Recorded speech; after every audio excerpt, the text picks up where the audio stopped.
Saya kerja membela kaum rumah, kamu ganggu-ganggu lagi, Bos. Mengambil hak orang dan dibalikin. Sok susi mana?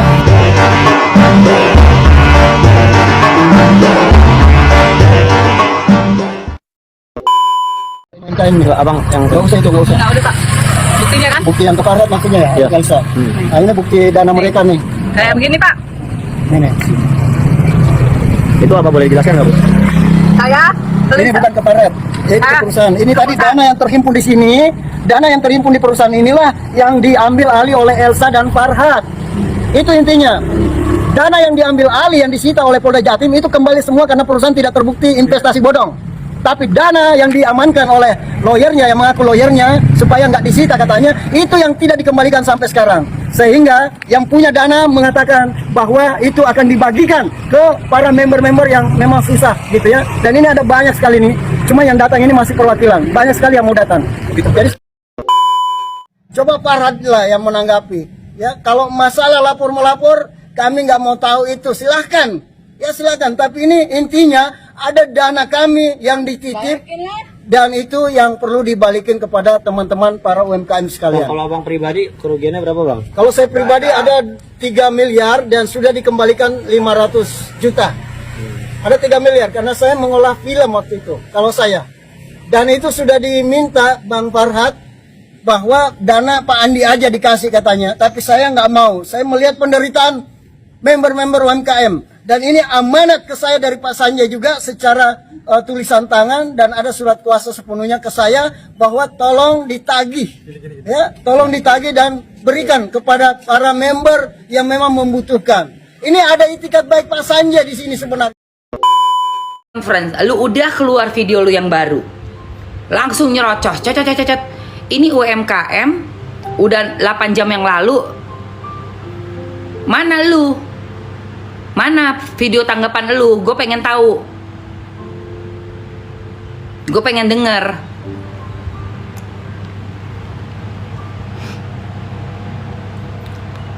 Enggak, jumlah totalnya kan 50M tuh kasusnya.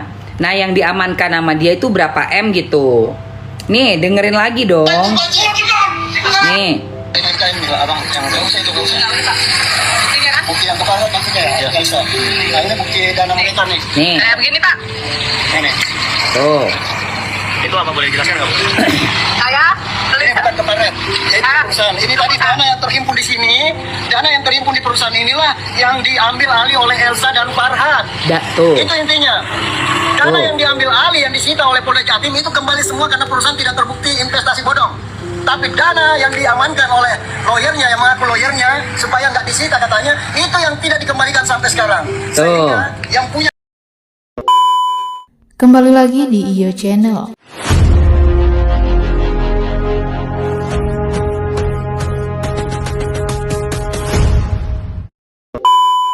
Baiklah, kali ini saya masih akan membahas tentang Farhat Abbas. Ngakunya pembela kaum lemah, Farhat Abbas diduga simpan dana titipan UMKM sebesar 55 miliar.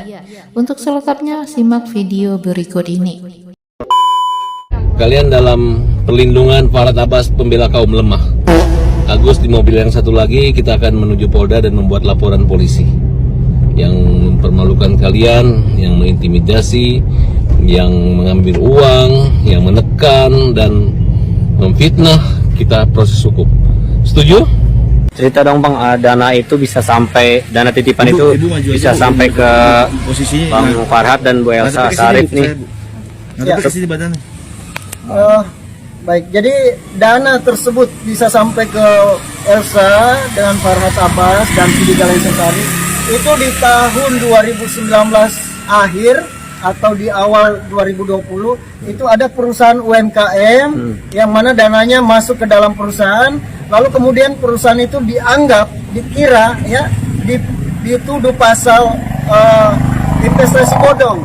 Akhirnya diambil oleh Polda Jawa Timur, lalu kemudian terbukti pasalnya tidak terbukti bersalah gitu. Akhirnya dana tersebut yang disita oleh Polda Jatim sampai di pengadilan ingkrah itu kembali semua, tapi dana yang ada sama istri direktur itu diminta oleh Ibu Elsa dan Farhat Abbas. dengan dalih bahwa melindungi kliennya gitu ya, bahwa dana seperti ini harus dititip dulu daripada disita katanya, yang mana nantinya perusahaan belum tentu menang.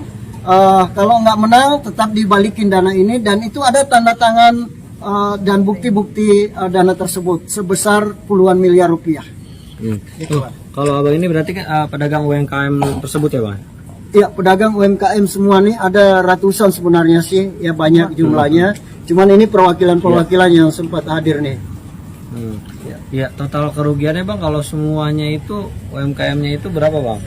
Kalau semua sih, kalau yang terdaftar saja ada 50 miliar lebih ya. Farhad Abbas belum balikin dana titipan UMKM. Wah, serius? Ada ini baru lagi. Kok bisa begitu tuh si Farhad Abbas? Coba gue denger dulu beritanya ya. Farhad Abbas UMKM. Wah, 50 miliar.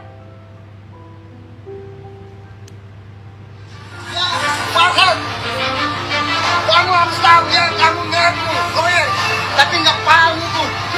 Sok kan paham hukum, menzalimi orang kecil, mengambil hak orang, dan balikin. Sok suci banget. Tahu, sampai kata-kata ibu-ibu seperti ini, kasihan mereka, orang susah. Ya, jangan mau ditakuti orang. Rakyat itu udah tahu yang mana salah, yang mana benar. Oke, baik. Jadi saya kira yang diutus Bang Farhad ini, ya pengacara nggak paham tentang ini. Ini simpel sekali. Dana yang dikunjungi oleh para member UMKM, ya simpel sekali. Ini aja, nggak usah melebar, terlalu melebar. Bahkan sebut beberapa nama perusahaan, bahkan sebut laporan-laporan. Bahkan lebih fatalnya lagi menyatakan bahwa ya advokat itu tidak bisa dituntut oleh kliennya loh. Kalau seperti itu parah negara ini, parah hukum ini. Parah. Bisa advokat banyak advokat nantinya ya yang bisa menipu kliennya sendiri. Ini sudah terbukti nih kok. Ternyata pantas saja dana yang digelapkan tersebut puluhan miliar rupiah dikatakan dia tidak bisa dituntut oleh kliennya. Pantas saja disembunyikan. Buktinya ini yang punya semua nih, ya para teman-teman member UMKM nih yang datang. Dan itu atas penyampaian dari Pak Sanjay dan bukti-bukti yang ada. Jadi nggak asal datang ke sini, mana mungkin ya, mana mungkin kami orang-orang UMKM ya kecil, orang kecil seperti ini bisa berani mendatangi seorang pengacara yang berulang-ulang kali seperti Elsa Sharif dan Farhad Abbas. Bahkan yang dikatakan pencemaran nama baik itu pada saat kita aksi demo ya bersama dengan teman oknum pengacara atau pengacara yang bernama Farhad Abbas ya, Farhad Abbas ya, yang saat sekarang ini sedang bukan digeruduk lah ya, akan tetapi didatangi oleh beberapa orang yang katanya akan banyak orang nantinya, yaitu menyangkut tentang member UMKM ya. Begitu kira-kira pemberitaan itu memberitakannya ya. Kemudian YouTube juga yang kita lihat ya, bahwa ada beberapa orang laki-laki, jenis kelamin laki-laki dan perempuan ya, yang mendatangi tempat kediaman dari rekan sejawat Farhad Abbas ya, seorang pengacara ya, yang tahu saya sampai saat sekarang ini Farhad Abbas sebagai orang yang berprofesi sama dengan saya, yaitu sebagai pengacara atau sebagai lawyer, belum ada menanggapinya secara langsung gitu kan. Padahal sebenarnya ini kan sebuah momentum sebenarnya untuk Farhad Abbas untuk segera mengklarifikasi atau memberitahukan keadaan sebenarnya bagaimana begitu kan, terhadap ya adanya beberapa orang yang mendatangi rumah kediamannya begitu. Itu kan harus sudah menjadi perhatian begitu loh. Itu sudah harus menjadi perhatian begitu. Apalagi jika tuduhan-tuduhan itu menyangkut tentang bagaimana Farhad Abbas menjalankan profesinya sebagai pengacara kan. Yang mana dari keterangan yang diberikan oleh salah satu orang yang mendatangi rumahnya Farhad Abbas, ya, bahwa dia mengatakan bahwa kedatangan mereka adalah untuk bertemu dengan Farhad Abbas, ya, rekan sejawat Farhad Abbas, yang mana berdasarkan dugaan atau tuduhan-tuduhan mereka, ya, bahwa Farhad Abbas ada menguasai uang mereka begitu, sejumlah kurang lebih 50 miliar begitu kira-kira, ya, informasi yang kita dapat. Mungkin kawan-kawan yang nonton atau yang ada di live ini mungkin sudah sedikit banyak mengetahui informasi itu gitu kan. Begitu. Jadi kenapa seorang orang yang berprofesi yang sama dengan Farhad Abbas, ya, seperti saya gitu kan, ambil posisi untuk angkat bicara juga. Karena apa? Karena jangan sampai ada sebuah tindakan-tindakan daripada pengacara dalam menjalankan profesinya, ya, dengan melakukan tindakan-tindakan yang merugikan daripada pihak lain begitu kan. Yang mana pada saat ada kepercayaan yang diberikan kepada si pengacara, kemudian kepercayaannya itu disalahgunakannya dengan pendapatan keuntungan, apalagi keuntungan itu bukan kecil, ya, katanya sampai 50 miliar begitu kan. Jadi jangan sampai, ya, kita berharap bahwa seperti saya lah, ya, jangan sampai profesi pengacara itu tercoreng dan kemudian rasa kepercayaan daripada masyarakat atau calon-calon pengguna jasa pengacara nanti itu, ya, akan hilang begitu loh. Oleh karena apa? Oleh karena, ya, menurut cerita daripada para orang yang melakukan, bukan menggeruduk lah, ya, akan tetapi mendatangi, katanya ingin ketemu dengan Farhad Abbas. Mereka mengatakan bahwa mereka ingin meminta pengembalian uang mereka yang dititipkan. Kan begitu, ya, isi daripada YouTube dan berita-berita infotainment itu, ya. Mereka ingin meminta uang yang dititipkan, ya, ke salah satu pengacara itu adalah Farhad Abbas begitu kan. Sejumlah 50 miliar. Dan itu kejadiannya sudah dari kemarin sampai saat sekarang ini saya belum ada melihat klarifikasi daripada Farhad Abbas terhadap itu gitu. Itu kan menyangkut daripada, ya, daripada citra dan reputasi pengacara, bukan hanya pengacara pribadinya Farhad Abbas di situ kan, akan tetapi seluruhnya. Jangan nanti, ya, pengacara-pengacara seperti saya yang selalu ingin menciptakan sebuah rasa percaya daripada klien saya atau calon-calon klien saya atau masyarakat untuk menitipkan sesuatu kepada saya, apakah itu berupa surat seperti surat asli, surat tanah, ya, kemudian menitipkan barang bukti, ya, barang bukti yang bernilai uang yang besar misalnya untuk dititipkan. Yang biasanya kan kita membuat surat tanda terima itu, surat tanda terima penitipan begitu.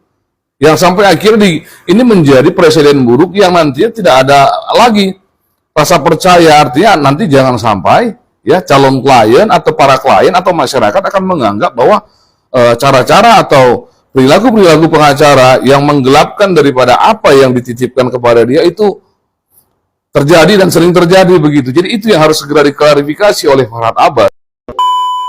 Sejumlah anggota kelompok UMKM mendadak mendatangi rumah Farhad Abbas di kawasan Kemang Utara, Jakarta Selatan pada Selasa 5 November 2024. Tujuan mereka adalah untuk menagih uang titipan senilai lebih dari 55 miliar yang disimpan oleh Farhad Abbas serta Elza Syarif sejak akhir 2019 lalu.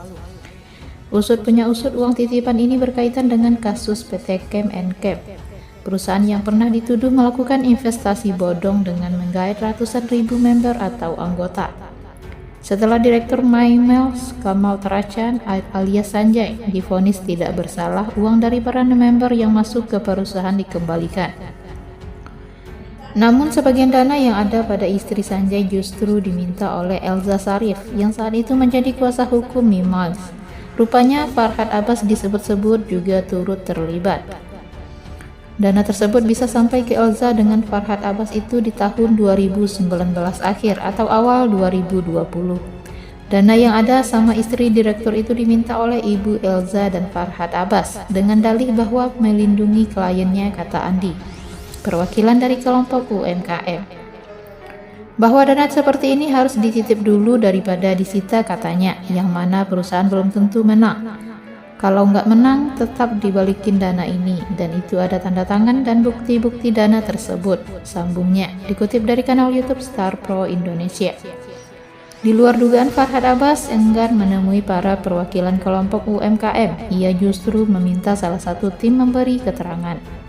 Padahal ketika didatangi, pengacara yang mengaku sebagai pembela kaum lemah itu dikatakan sedang di rumahnya, tepatnya di lantai 2. Tadi saya nanya, Pak Farhad ada? Dijawab ada di dalam. Di atas pungkas anggota lain yang tidak disebutkan identitasnya.